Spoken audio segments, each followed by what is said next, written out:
I want Be Badass to become a brand.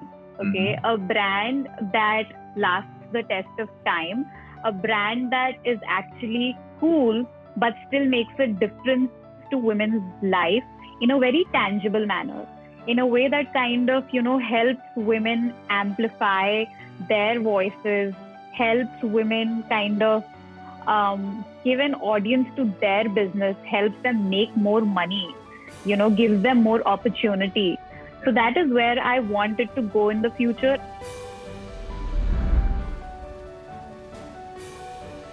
Hi, guys. Welcome to the second episode of this podcast. It's a Women's Day special episode that we've shot for all of you. Please welcome our special guest, Nikita Dixit. She's the founder of the page Be Badass. It's a community, a feminist community, which she's trying to build out, which is started with the vision to empower women with a dose of sass. In this podcast, we're going to cover her story of how she started it, the challenges that she's had to face, and her journey of going from zero followers to 131,000 followers as of today. Please welcome Nikita Dixit to the show. Thank you so much, Nikita, for joining us. Hello, I am so excited to be here. I've never done this before, so I'm sorry, guys, if I absolutely bomb it. So please bear with me. No, that's completely perfect. I think we're both in the phase where we're learning, and that's completely fine. We're free to go Yeah, wrong, make I'm a our podcast mistakes. virgin, by the way, guys. Like, I'm a Yeah, podcast virgin, so this is my first time, so please be kind to me. absolutely. Also, I think everyone who's been following you on your page uh, Mhm. has not ever seen you. So I think this is the first for your entire audience, which I think is spectacular. So I'd first like to congratulate you Thank on you. achieving such a feat. Thank you. Thank you. Yeah, and I think Thank it's you. been just about 2 years or 3 years. You started in 2017 or 2018. I started in 2017, but back then I was on a sabbatical. So that's like a Yeah. long story. And back then it wasn't really content that was consciously created. I was more into just curating content because I was bored and I Yeah. didn't really know what to do with my Yeah. life. Yeah. So back then it was that. But the website and the feminist angle of the page basically began in 2018. So yeah, Interesting. Interesting. And if we can yeah. just now, before we get into Be Badass and like what it is doing and where it's headed, can you just give us a brief Mhm. background about where it all started? Like, what's your background for everyone listening? So I studied fashion designing, which is, of course, like it has no connection with what I'm doing right Yeah. now. But I studied fashion designing, and even when I was in college, I knew that this is not for me. Yeah. So that was something that I was sure of. I did not sit for the placements. I just got away from college as soon as it got done, and I think I got my dream job. Back then, I applied through LinkedIn, by the way. This is Wow. really interesting. Hmm. I reached out to the CEO on LinkedIn. I was like, hey, I love your company. I would love to be a part of it. Is there Wow. a role available for me? And he was like, why don't you come in tomorrow for an interview?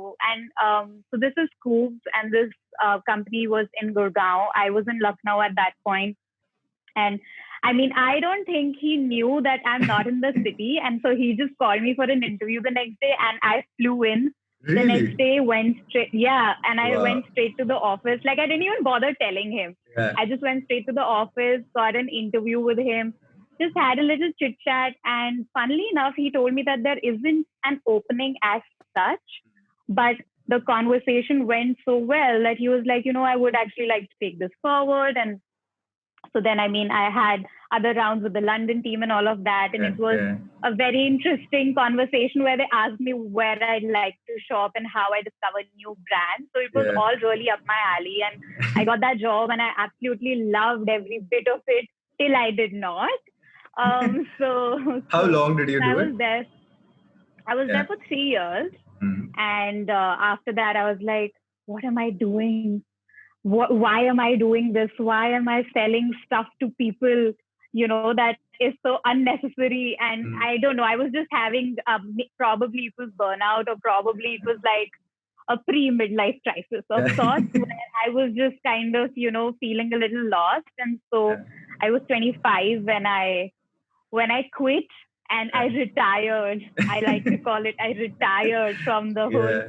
job situation. Hmm. And yeah, I used my savings to buy myself a retirement present as well. So it was that official, guys. Like, it wasn't like, just like quit your job. Yeah. I bought myself a retirement present. What was it, if you And don't on mind me that, asking? It was this watch. It was this Oh, watch. wow. My retirement present, and my boss was really jealous. She was like, "Really, you wearing such a fancy watch?" And I was like, "Well, I'm quitting, Yeah. so I deserve it." Absolutely. So, yeah, but it was a great learning experience for sure. I mean, it did teach me a lot, but after the point when I realized the job doesn't have anything else left to teach me, I think that was a point, and you can't keep getting promotions and raises, like it's just not enough after a certain point. And then you yourself realize your value Correct. that, oh, if they're paying me so much, I Yeah. must be like worth way more. Yeah. So why don't Yeah. I just do something else? So I think that was the turning point, and I quit, and I had absolutely no idea. And everybody was baffled, and everybody thought it's the most bizarre thing to do. But I did it anyway. I am very impulsive that way. Yeah. And so I quit. I took a sabbatical. I randomly moved to Bangalore. Okay, guys, like I love South India, so I moved to Bangalore. Wow. And I think in the middle of that sabbatical somewhere, I started this stage, because as a fashion buyer, of course, my role involved curating a lot of stuff, fashion related stuff, but still curating a lot of it. And so I just kind of transferred that skill set to content at the That's beginning. So that is what I did. That is how it started. Quite interesting. So, I mean, you moved cities, you flew for an interview on a one-day notice. So, I think that in itself Yeah. were your early days of, I think, entrepreneurship, because you need that. What you're doing with Be Badass also, it's like constantly outside your comfort zone. So, you started your journey with that, and then you moved cities. Also, I think personally, what I believe is that moving outside your home teaches you a lot more than what you can learn in like a short span of time. So it's beautiful. I think Yeah. you at your home. Yeah, for sure. I mean, I haven't lived home in 10 years. Yeah. And now staying home in that, in that sort of comfort zone where things are done for you, that seems uncomfortable to me now.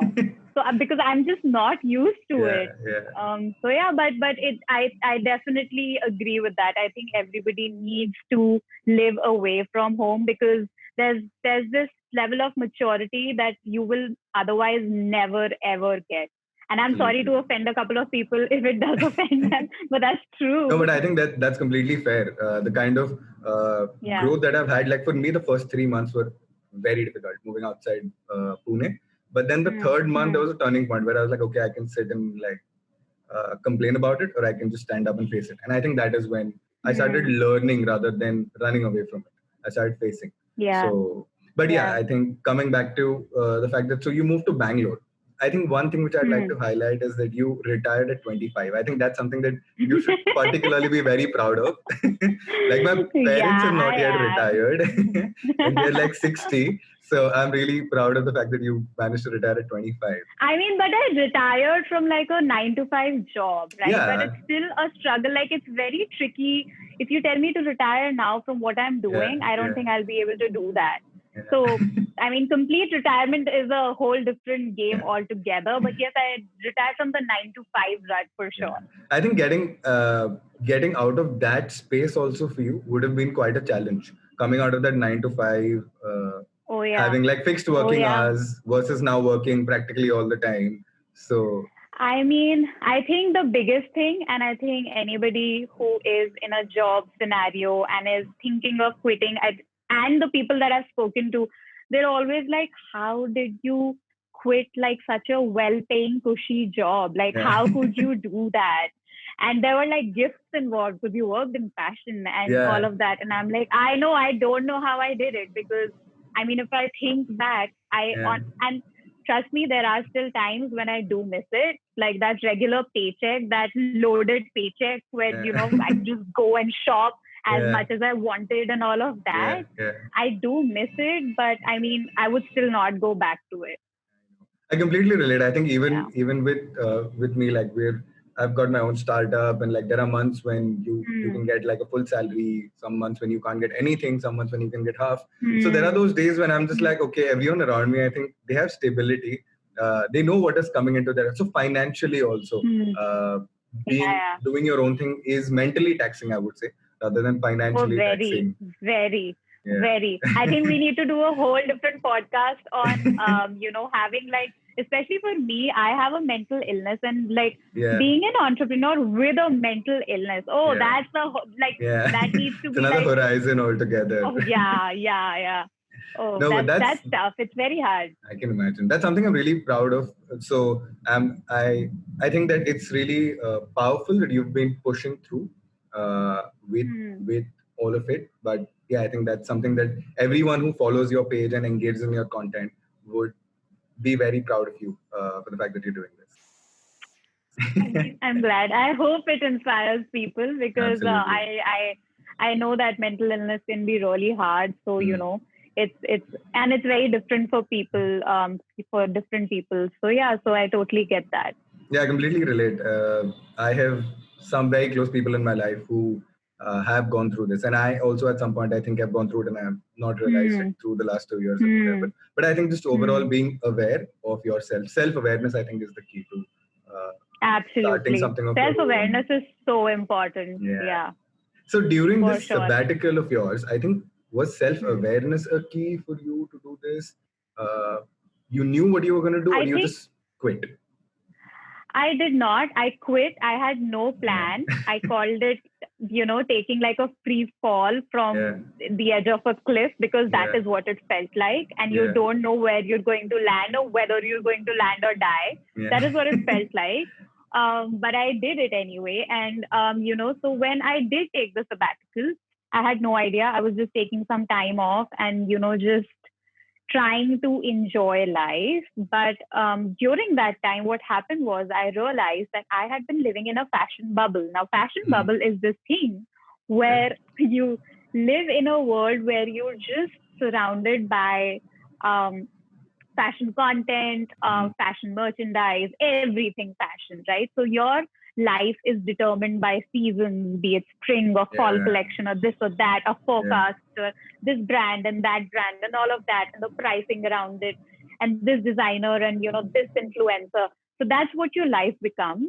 And I was kind of ignorant about so many things that were Yeah. going around the world. Yeah. In fact, for that matter, I was so unaware of feminism as a movement that was happening around me. And even though I was a feminist, like, I mean, of course, all feminists are just ever evolving feminists. So I was a feminist in the making back then, but I had very little clue about it, right? Yeah. So during the sabbatical, I was just exposing myself to, to different kinds of content, different platforms, and just reading and observing and being aware and being alert to what is happening around me.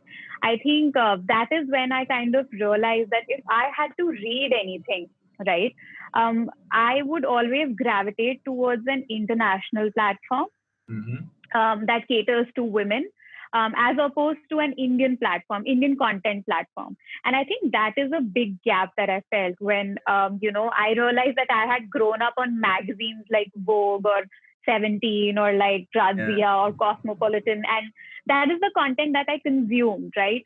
So for me, being a woman in India was all about just pleasing your man and like looking hot and like that is it, like it ended there. And if you're really progressive, you go and earn big bucks and then you're sorted. At least that is the image that was projected in media, right? So I definitely felt that there was this gap. And I'm not saying that there weren't relevant platforms. There were a few decent platforms that I did like to read, but the content there was just a little too dry for my taste. So I'll be honest, my attention span is not great, okay? And I absolutely hate writers who write in this really fancy, posh way, and they try to throw jargon at you. And I'm like, if you were really good at explaining stuff, like you would communicate it in a very simple language. So for me, platforms that are really highly intellectual and like that, they're just too dry for me, and it's just not engaging for me. And I realized that this is exactly why most women gravitate towards say like a magazine or something that's a lighter read, because there is that fun that is missing. And information does not need to be boring. Like it's Absolutely. just how you Yeah. package it. It's how you present it. So I felt that there is that gap. And it was, of course, like an evolutionary thought. It didn't just happen one day Yeah. suddenly. Yeah. So throughout like 6 or 8 months, this is something that kept evolving. Of course, I came up with the name first and I started the page and I was curating. And, one thing led to another. And there was this evolution of thoughts. And that is how I thought of creating this website where I could create content that, filled this gap. So that is how it started. Wow, that's beautiful. I think you just widened your perspective and moved out of what you Yeah. were previously doing to like just, I think, open your Yeah. eyes to another world altogether. And Yeah. Yeah. and I think what you said about also information being presented in a simple and effective way, I think that Mm-hmm. is what a lot of people miss. They try to throw around a lot of fancy words, try to make it much bigger than what it really is. So if you want to put Yeah. across a message, I think putting it across in the most simple manner will help you reach a Mm-hmm. much wider audience Yeah. rather than just Yeah. True. putting it out there for the heck of it. Yeah. So Agreed.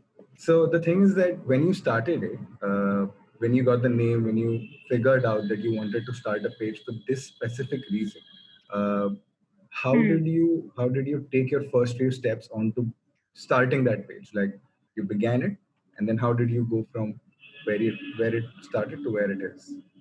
So the Instagram started, like, as I said, initially it started and I was just curating content on it. And it was fashion content. It was about books. It was just, general trivia stuff. It was feminism as well back then. But it evolved into what it is once I had this full blown realization that, this is something that is missing. Yeah, There is a gap that needs to be filled. And so the solution to that was, of course, that I needed a website as well, because you can't just feed people social media content. There is a need for a bigger platform that, yeah, where you can write stuff or where you can share more detailed articles or yeah. information that people may need. So at that point, I realized I need a website. Now, keep in mind, I have no knowledge about coding. I Yeah. have no background at Mm. all. But I mean, this is something I wanted to do. Mm. And I had no money. Like, I did have savings, but I Yeah. was just like, at that point, you don't know whether this is going to be a hit or a miss, or this is like a Yeah. passion project, or what is it. So I was like, I'm not going to invest any money in it, but I definitely feel very passionately about it. So again, very impulsively, I created the whole website myself. Wow. And I did all the graphic designing myself, and I wrote all the articles myself in the first few months. So I did everything by myself, okay? Wow. And it was just like a one woman army situation back then. And I used to be very, very diligent. I kid you not, I feel like I was so much more hardworking then, where I had like a deadline, like Yeah. every day an article goes out at this time. And then, Yeah. the simultaneous social media stuff goes out Yeah. and all of that. Of course, Yeah. now there's a small team to help me with everything. Mm. But back then, I treated it like it was, I don't know, like the Hindu or something, okay? Like, I was very strict with myself, as if Yeah. people's lives depended on my content. So yeah, so that's how I did it. I just launched the website, and I started. At the beginning, I was, of course, curating a lot of content on social media. The creation bit of it was, very, very less, where I would do like really sassy quotes Yeah. or like really sassy phrases and all of Yeah. that. Because so I feel like I'm sassy by nature. I'm Yeah. really sarcastic. And Yeah. so the page was an extension of my Yeah. personality in a way, right? Yeah. Like, that kind of stuff you don't usually get to see on an informative platform, but that is how I am. So, I mean, why not? Yeah. So that is what it looked like at the beginning. And then gradually, I think through trial and error, I understood how to package the content, how to package information in a way that it is, consumed by people. Because Understood. I knew for a fact that people want this information, given that the feedback that I got from the audience was really positive. But it was just a matter of how you maximize on that information, right? And you do it only if you can package it well and sell Yeah. it well. Yeah, And so I absolutely. think that took me the longest time. Like, I kid you not, I lost my patience so many times, and I gave up so many times. Like, it's insane, but I'm finally here. And Yeah. I think that's what that matters. I'm finally here. And I think this year has been good for us in terms of, building a team and Mhm. kind of just getting things right. So yeah. Yeah, that's amazing. I mean, you started by doing everything all by yourself, and I think the Yeah. discipline that you had early on has really paid off. So, to I think where your pages got today, it would not have got had you not treated it like it was the Hindu before it was the Hindu. So I think that Yeah. that's perfect. That's the best part about it. Yeah. And now that you're building a team, how many people do you have Hmm. in your team right now? If you don't mind me asking. So, as a part of our core team, we have three people. We had another one, so there were four of them, and she had to quit very recently. So we're still on a lookout, and I'm Mm. very, very fussy about the people that Yeah. I hire. So yeah, so I'm still struggling with that, Yeah. but yeah. So four, I think four will be what my core team remains for a while. Interesting. And in terms of a team that you're building, so you started with doing all by yourself, and now you have a team. So what is it that changed? How have you handled the entire team building aspect of this, and what value have they added?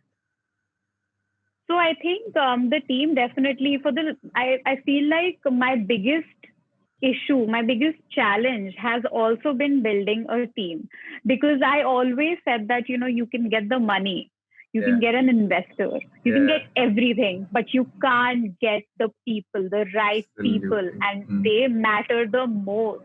And so I think it took me so while to grow, because I did not have people with me on this journey, and I was not ready to compromise. Like, I did not want to just get, somebody. I did not just want to hire somebody. I really believe in, like, the whole team setup where it's not like I'm their boss. Like, it's Yeah. basically like we throw ideas at each other, and they make fun of me. Yeah. They reject my ideas, and I absolutely adore them for it, because Yeah. that is how I wanted to Yeah. That's be, true and they growth. keep me grounded. Yeah, they Yeah. keep me grounded, and they're like, no, this idea is like, whatever, you too old, okay? So this is what I get, because my team is really young. So they said, you Yeah. too old, like, this won't work. Yeah. So yeah, but I think team building was the biggest challenge. But how it helps is, even if you have that one person, and I think in case you have a co-founder, it's definitely different, because then that's a team in itself, right? But for me, because I was alone, I never really had that person to kind of just spitball ideas at, Yeah. to get that feedback from somebody, even if it's like, oh, that's a shit idea. Yeah. But Yeah. that's so important, Yeah. right? And I Yeah. think that is what I missed the most when I did not have a team. And that is what I'm most thankful for now that I have a team. Like, our team calls will be, I mean, if you as an outsider Yeah. look in on our team calls, they will to you seem absolutely unproductive. But to me, they're really productive, because Yeah. we talk about random stuff, Yeah. like absolutely random stuff. And then that somehow sparks like brilliant ideas in all of Yeah. us. And that is what matters to me, right? Correct. So yeah, I'm really, really, really grateful for my little team that I have. Like, I love all of them. They're like my children now. That's so sweet. And I think the fact that you said you'll have these discussions, which are absolutely probably random to an outsider, but for y'all, Yeah. that process of randomness is a creative process. Hmm. And I think curating Yeah. and bringing out content out of a bunch of ideas being thrown here and there, I think that in itself is a Yeah. and with Yeah. the fact that you said the first bit where you said that you can get investors, you can get the money, that's something that I completely resonate with. I was telling this recently to my entire team. I was like, we can get the biggest investors, we can get the biggest machines, we can get the biggest office. But it's the people who fill that office and the people who work on that Hmm. machines and the people who interact with Yeah. the clients are who build the Yeah. company. So I mean, that's Yeah. Exactly. it's very powerful. I think building the right team. We're also very difficult when it comes to hiring. We take our own sweet time. Hmm. We're like we'll take an Hmm. interview for let's say 2 months, multiple rounds. people are like, okay, you're not that big a company also. You're like some 10, 12 people. But we're like, no, but we're clear about it. If you want to be part of it, then you need to have the right mindset and the right, I would say, attitude towards work. That really matters. Yeah. The word that I would add to this is proactiveness. Yeah, if anybody is listening and anybody wants any insight on this, guys, please be proactive. Like from the minute that you apply for a job, oh my God, like I feel like this is lacking and this needs to be taught in schools. Like people write such half-hearted emails. Sometimes I don't even get emails. Like I'll get attachments. That is it. Like that is how they're applying for a job. And I'm like, how? I know. I've like happens. reached out to people who put like posts that they want a job and this and that. So I'm like, okay, so are you willing to relocate to Mumbai? They're like, yes. I'm like, okay.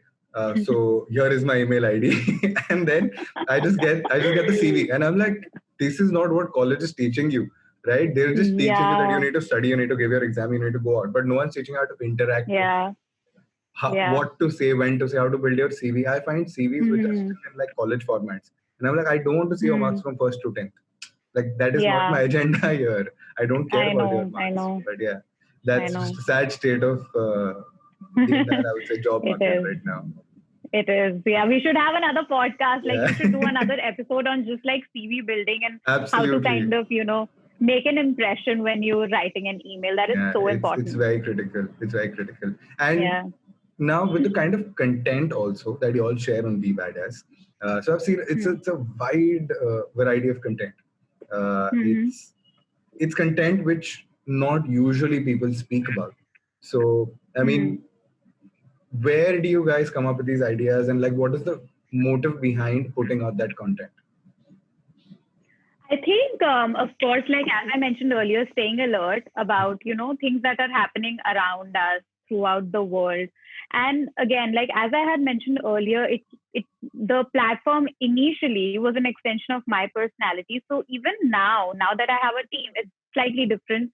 But for the longest time, it was stuff that I discovered. Like I read an article about something and I was like, oh, wow, this is so interesting. And I had no idea about this. And I'm pretty sure people don't know about it. And I need to, I need to keep them informed about it without them having to go through the entire article because, attention spans are bare minimum right now on social media.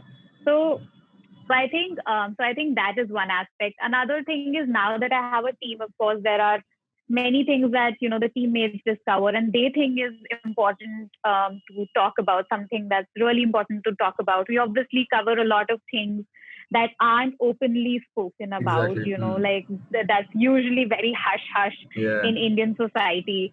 And I think we are very bold like that, like we don't hold back because it is important. Like just because it hasn't been spoken about so openly doesn't mean that it remains that way. And of course, we as a platform, if we consider ourselves bold and sassy, so our content should only kind of resonate that, right? So I think it comes from there. It's a combination of a lot of things, but definitely getting content is very hard. You keep your eyes open, you stay alert, and it's just a lot of work. It is a lot of screen time. And so, and you know what's funny? Like now when I meet my school friends and we talk about Be Badass and they're like, oh, you're doing a great job and all of that. And they'll tell me how it's so shocking for them to see me doing something on social media because I was not a social media person. What do you say? I mean, I was not a social media person. Like social media was like absolutely out of my comfort zone. Honestly, I'm sure it is hard to believe. Yeah, absolutely. That's what you're doing day in and day out now. So for me to in fact get started on Instagram was very difficult because I had no idea about Instagram. Like personally, I barely used Instagram. Back then, it was just to kind of keep a track of fashion trends and like international fashion influencers or models or designers. That is it. So I hadn't been active on Instagram, and it was an uphill journey. It was a task, but I'm glad I have sort of not mastered it, but like because Instagram is so That's ever weird. They keep evolving. changing. Yeah, it's ever evolving. Ever evolving. So any day you think, oh wow, I think we've got it, we've nailed it, we've mastered it. They're like, oh snap, like we're gonna change it all. Like now. algorithm change. Here you go. Yeah. But And we've been under like that scrutiny so much Really? because of the content that we do. Yeah, because we talk about like censorship a lot, and we talk about the female body a lot. Yeah. So we have been shadow banned a lot. We have been, under review a lot. All of that, like we've been there. What is shadow ban exactly, if I may ask? So shadow ban is basically like how you personally try to ghost somebody or block somebody without them getting to know it. So that's what Instagram does. They'll try to, limit your reach or visibility to your followers without you getting to know it. But you obviously get to know when your like average is like 7 or 10,000 likes, and then it drops to like 1,000. So I mean, it becomes pretty obvious. Plus, we also like our audience is so our community is so tight knit. They will actually reach out to us on DMs and tell us that we haven't been seeing your posts. What's up? What's happening? All of that. So yeah. Quite interesting. And I think the kind of content also that you're covering, like you said, people come up to you and talk to you and tell you that it's not you to do this Instagram thing. Have people also come up to you and said or had a negative attitude towards the kind of content you're covering? Because you've covered, I would say, female masturbation, sexting, sex. So you've covered a lot of unconventional topics which not a lot of people are very comfortable discussing. Mm-hmm. Yeah, we do. In fact, like for a while, we were also very, very openly political, which we're not now. I mean, we're still political in some ways, but we do it kind of cleverly because right now, given the situation, it's just not possible to be out and out political, right? So for the longest time, before I had a team and before there were people to hold me back, I was very openly political, right? And it used to be really bad because you do get like stuff like death threats and all of that. What are you saying? It gets really extreme. Yeah. It gets really extreme. And even now on a lot of our content, I mean, when it comes to stuff like sex or masturbation and all of that, I feel like we don't really get a backlash on that per se in terms of, the audience and their views. But yes, when it comes to anything about men, if we're talking about patriarchy or if we're talking about feminism that directly addresses men or like how can men be better or God forbid we mention pay gap because oh God, we'll get an army of trolls who will be like pay gap doesn't exist, like this is a lie, all of that. So there's a lot of that, but I mean, I have learned to just kind of ignore it or just enjoy it or take it with a pinch of salt. Like it just doesn't get to me anymore. It used to bother me, but I don't let it get to me anymore. Yeah, I think that's a very important aspect of being out there in like the public eye and putting content out there, which has two sides to it, right? There's a positive side to your content and there's a negative side. The negative is the way people react to it at times. So I think just being able to handle that and not let it affect you and still being as bold as you are or even more, I think that's beautiful. That's the best part about it. So the thing is that with this, with the kind of hate that probably also you receive on social media, overall, how does that ever affect your trajectory of content, or do you let it not affect it? How is your overall as a team? Like, have you changed now that you have a team as opposed to when you were alone? I think so. In terms of content, I have changed a little. As I said, I was very out and out political. Now, of course, like there's a team that knocks some sense into me and they're like, we can't be this political given the situation that's happening.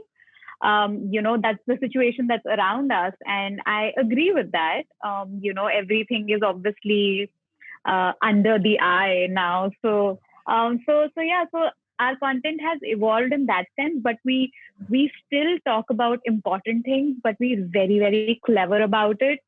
In the sense that we talk about stuff, whether it's a policy or anything, but we'll talk about it in a way that the people who know about it will get it, and the people who don't know about it can just like get lost. Like we don't care about them anyway when it comes to that, criticizing a particular policy right? So that's how we do it. But apart from that, I think when it comes to the hatred, on a couple of things, it does sometimes get to us. In some cases, when it's really extreme, we do have to take a break. When there's just a lot of heat in the comment section, we of course need to take a break. Sometimes, because see, I think even feminists have such polarizing views on so many issues, and we are an organic community. Like, we don't believe in, we've grown organically, and we believe in our purpose. The purpose of our content is for women to have opinions, right? So we really try that we post stuff where people can talk amongst each other in the comment section, or however. So many people reach out to us in DMs and they want to discuss something, and we're open to that. Yeah.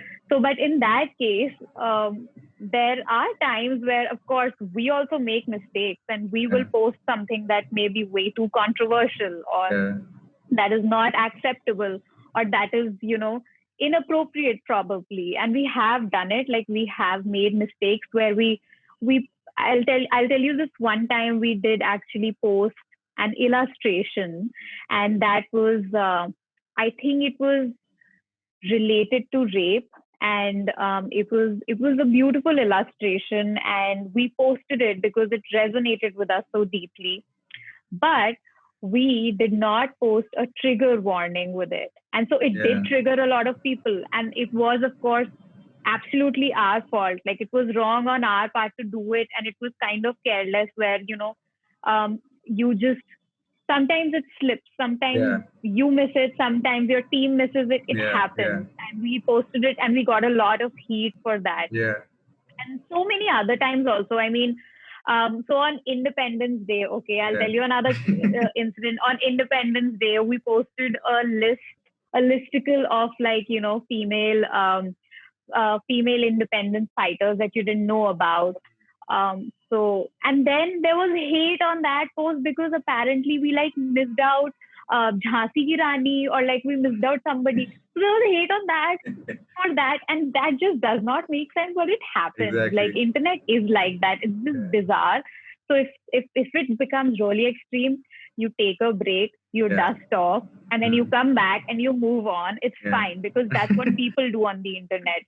And what's worse, like, they'll just unfollow you, which happens, by the way. They unfollow us, especially if we post stuff about masturbation. People unfollow like anything. It happens. People are not comfortable with this kind of content, and I get it, but I feel like they're just not ready for it yet. And they might be someday, but they're not ready for it now. So it's fine. I mean, that's absolutely okay. Yeah, I think as a society, I mean, the entire air that we have around female masturbation, or I mean, masturbation as a concept, I think it's just really, in general, in general, sex, masturbation as a culture, we don't sit across a table and can have that open discussion with someone and be like, okay. So I think that's really weird overall, but I hope it at some point people learn to accept it, because unless and until people open their eyes about it and normalize it, it'll just happen. It's just going to stick behind the curtain always. Yeah, true. Hopefully things change soon. Yeah, I hope. But I think, hoping, and I think that your page is going to be a catalyst in that change. So I hope so. That's the goal. That's the goal. Yeah. and another thing that you said about female freedom fighters. Honestly, I think content like this, coming from, let's say, an educated background, a family which is very open. So my family, we're very open. So masturbation, sex, everything is like discussed at home. It's completely normal to do all of that, discuss all of that with my family. And something even as simple as female freedom fighters. So I am unaware of things like this. So I think putting out content like this, where you're overall showing or portraying or showing the side of women which people have not focused on, even history is not focused on, because it's like this entire concept of not giving women equal importance. It's not today. It's been happening since years. And it better change now. So I think that is something that is now happening. Do you see it transitioning like from when you started? I mean, it's just a very short time span, but have you seen people evolve as an audience? I have. I have for sure, because it's not just my platform. There are so many similar platforms that have popped up. There are multiple platforms that are talking about similar issues now, as compared to back when I started, right? So, of course, and you can call them my competitors, but I honestly think that the more people talk about it, the better it is, because that is what I want, right? I want a maximum number of people to be aware about these things. So go ahead, competitors, like copy our content, do whatever, at least like you're spreading the word. So I'll take it as a compliment, and yeah, I'm happy about it. But it is happening. There has been a change where initially people weren't that warm to, these topics, but now they are more, receptive about all of this. So yeah, so there has been a slight change for sure. Yeah, certainly. And I think with a lot of pages popping up, new pages coming up, like you rightly said, it's just increasing the viewership, if not of your content specifically, but content related to the story or your message. So I think it's just increasing the impact. Yeah, they're definitely great conversation starters. Yeah, certainly. And with Instagram, so Facebook has now become it's like full of ads. I don't think our generation uses Facebook anymore. So in terms of the kind of platforms that you are on, are you only on Instagram right now and your website apart from that?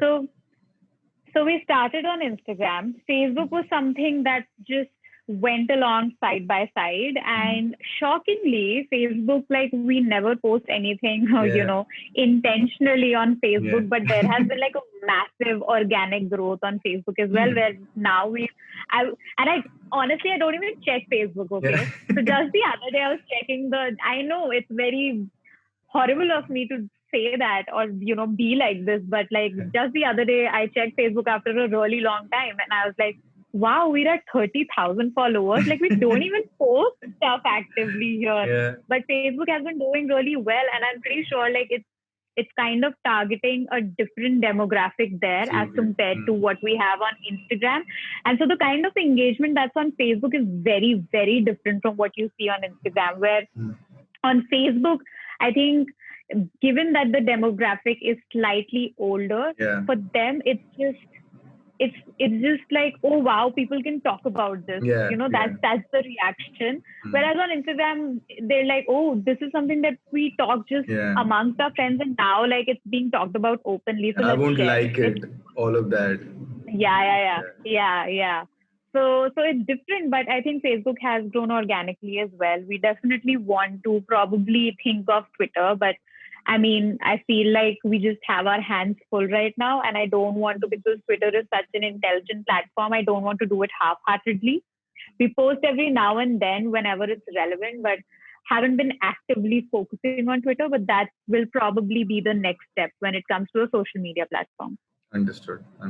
But I think also Instagram, slowly and steadily, it's like creeping into what Facebook is. So I think that is what a major fear a lot of content creators have. Yeah, for sure. So that is definitely the case now. It's all messed up. It's all about ads. It's all about paid promotions, and which really affects us, because we have grown organically. Because I think at the beginning, when our growth was really slow, I was very particular when people told me, oh, just like promote, or just you can just buy followers. It is easy. And I was so particular that no, that is not something that I will do. Like, that is not me. I am a little too uptight like that. Okay. So, but that's not me, and I will not do it, like, no matter what happens. That's just, it doesn't make sense, because I always think of the bigger picture. And I think in the long run, to make it sustainable, like that shit doesn't work, right? Absolutely. So organic growth is what you need. And I think that's interesting that you mentioned that, Instagram is becoming Facebook. We have been experiencing it. So many content creators have been experiencing it. So I think, yes, as Twitter, there's YouTube that people can focus on. I unfortunately don't just have the bandwidth to kind of do that, nor the budgets, because if I do YouTube, the perfectionist that I am, I would want it to be like absolutely, like, whoa, so I don't have that kind of budget. Yeah. Yeah. So I don't have that kind of budget right now because the Yeah. pre-production and the post-production with YouTube stuff is like insane. So, but I think YouTube and Twitter would be great for us. Yeah, absolutely. I think So if any people investor are, is listening, if any investor is listening and wants a piece of it, come in. Yeah. But no, I'm kidding. Investors don't get involved because I honestly Yeah. I'm not very open to investors personally. So yeah. Yeah, I think as in when you need it, like you'll get there. You'll also Yeah, exactly. it'll Yeah. happen at the right time. And with the fact that you said that you wanted only organic growth, can you just give me a brief idea about the timeline? So for someone who's probably watching this right now, is wanting to start a page such as yours, not in the same line, but in like whatever phase that whatever area that they want to do it in. Can you tell me your growth? Like you started in 2018 and today you're like at 1,24,000 followers, which is spectacular. Can you give me like a timeline of when you got your first 1,000, your 10,000, 1 lakh, and if you remember? So here I do. Here's what's interesting. Yeah. So till this year, the beginning of this year, we were at 25,000. Okay. And getting to 25,000 was the hardest thing ever. Okay. Like in fact, I remember when we were at 5,000 and this was 2019 beginning, we were at 5,000. Okay. So you can imagine how disheartening that must have been. It was. And I remember this one video that I had posted calling out the director of, what's that movie? Kabir Singh's Telugu version or Tamil version. Yeah, I think or whatever. Whoever's watching will know. I know the poster. Yeah. So I don't remember the name. Yeah.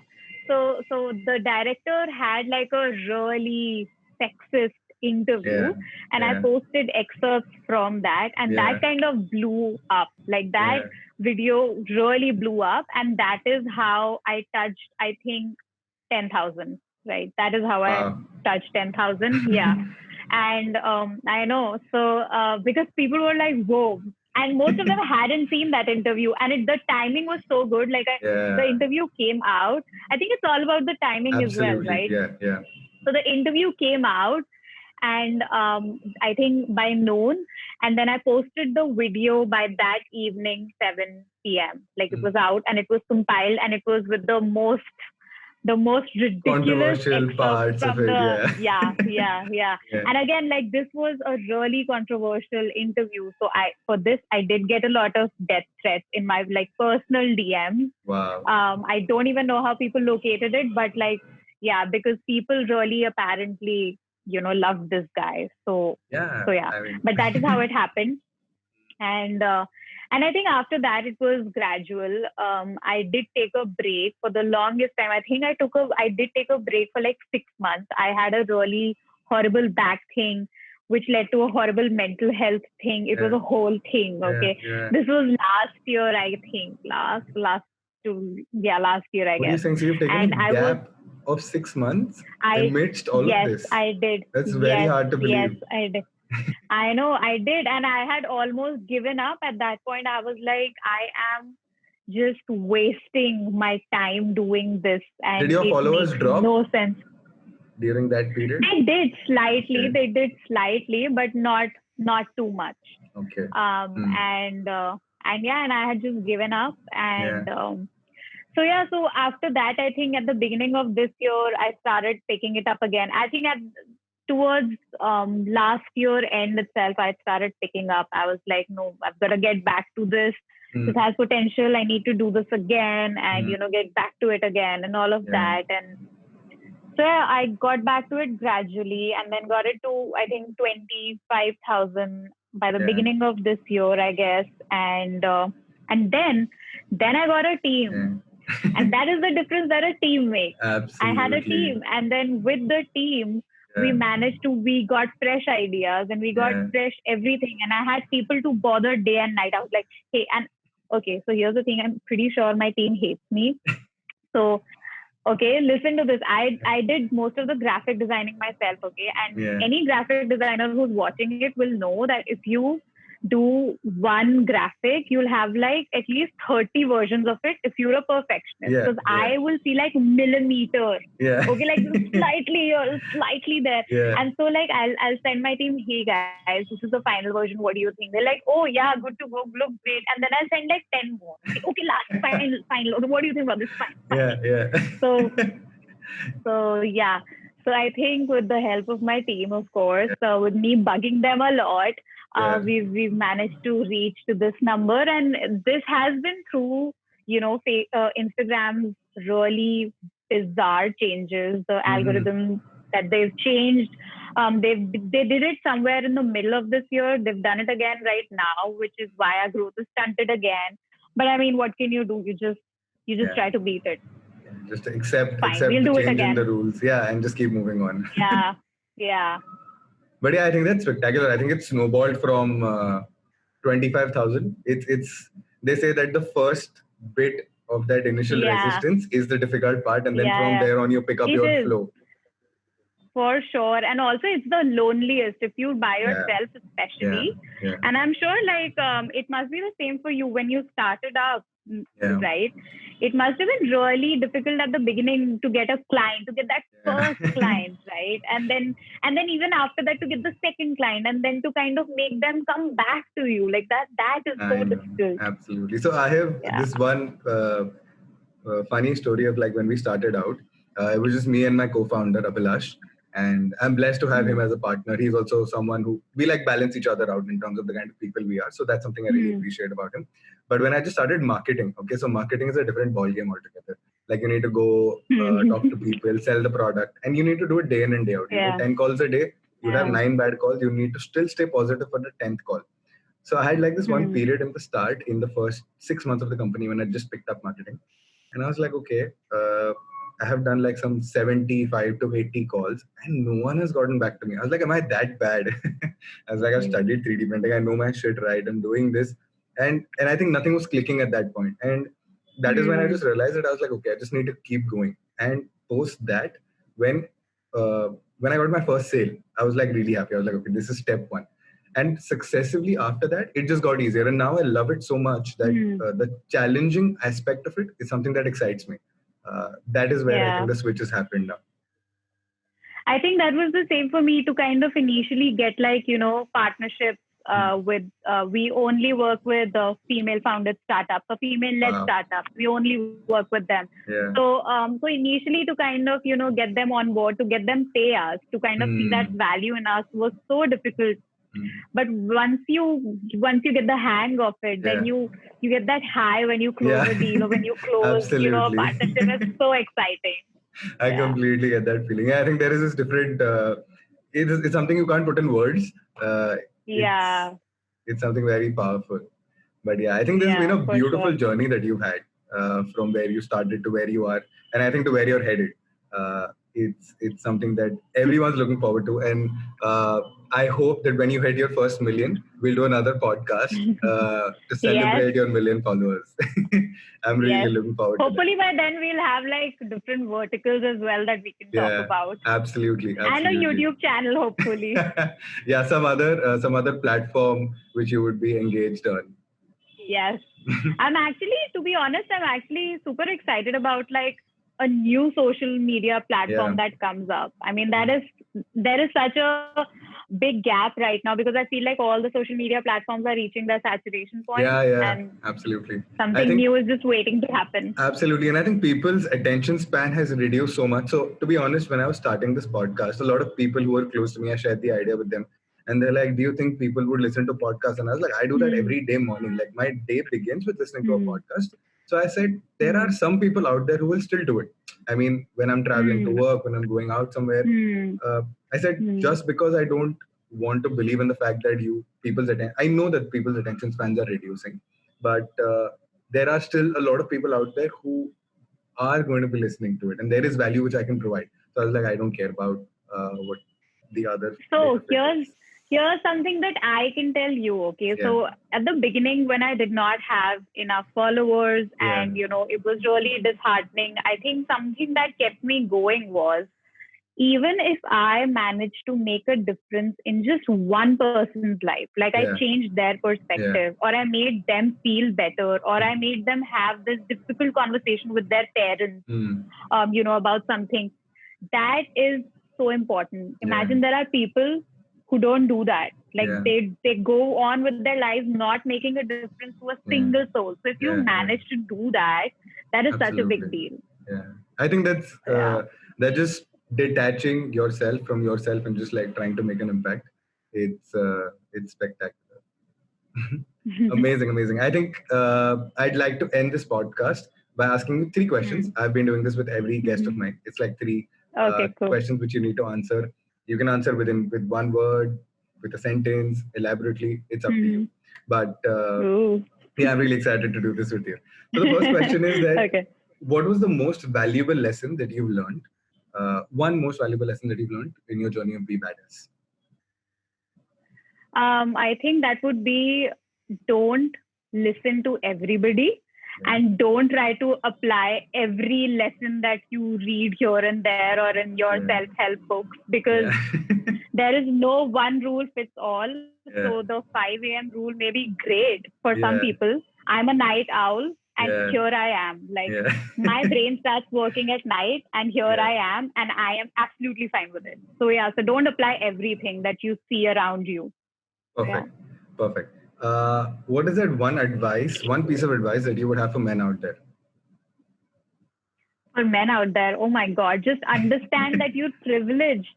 Understand, acknowledge your privilege, and just be receptive to, what issues women are facing around you. Just observe and try to understand. And then if you can understand, be empathetic and do whatever you can to amplify those women's voices and give them a platform. Try to help them. Use your privilege to help them, So I think that's about it. Do your homework well. Like try to do your bit, please. Yeah. I think we need to use our privilege to elevate them. So we're... Yep, for sure. Perfect. And the third question is, you already answered this, I think, right before this section began. The question was, what drives you? So I won't ask you that again because you did answer that very well right now about making an impact and everything. So my question to you would be is that, what is that big audacious goal that you have with Be Badass? Like, where do you see it headed? What's your vision with it? So, okay, the answer might be a little long and a little boring. Are you ready for it? Absolutely ready. Okay. I've realized that I love doing it. I want to do this more. Anyway, so I think the thing is that I want Be Badass to become a brand. Okay, a brand that lasts the test of time, a brand that is actually cool but still makes a difference to women's life in a very tangible manner, in a way that kind of, helps women amplify their voices, helps women kind of give an audience to their business, helps them make more money, gives them more opportunity. So that is where I wanted to go in the future. I think something really radical that happened with me in this year was, which is why I've been, super driven and very focused now, is that I stopped focusing on the short-term goals and the short-term value and the lure of like the whole 30 under 30. And it just changed everything. You just, once you analyze those things and you look at them closely and you realize, I mean, it may be great for some people and there's no harm in that. But for me personally, I would rather not be on any list.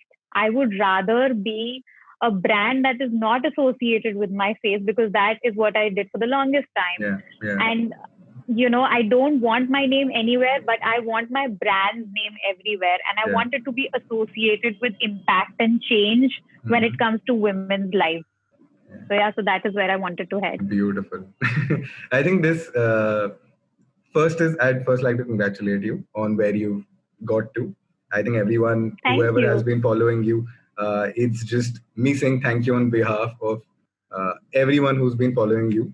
and it's Oh, just thank you. That's so sweet. yeah, and you've like done all of it by yourself in the start, and then so I think your journey now, when you look back in retrospect, you'll realize the battles that you've overcome to get to where you are, and the long journey that you've got ahead of you. So it's something I really wish you all the best with. And the point which you said about Thank you. instant gratification, like rather than thinking about short term versus Hmm. long term, I think that's a very Hmm. powerful point. That's something that a lot of people are missing. We're so used to like Hmm. instant likes, instant comments, instant feedback from Yeah. people, that it's just Yeah. overall as a generation, everyone wants everything now. There is zero patience. It's like Yeah. Amazon se kuch Yeah. mangwa liya, next day aa gaya. So True. it's Yeah. yeah, I think we should do another episode on the problems of the millennials, which we'll do later. Oh, Yeah, that'll that's be gonna be fun. that's gonna be another podcast altogether. But yes, thank you Yeah. so much. Thank you so very much for doing this with me. I'm absolutely I grateful. actually love doing it. I love doing it. Yeah, I think you started on by saying it's the first time, but I don't think this is going to be our first time and your first podcast. I think we're going to Yes. do many more, and I look forward to Let's it. see. Yeah. Yeah. Perfect. Thank you so much, Nikita. Thank you so much.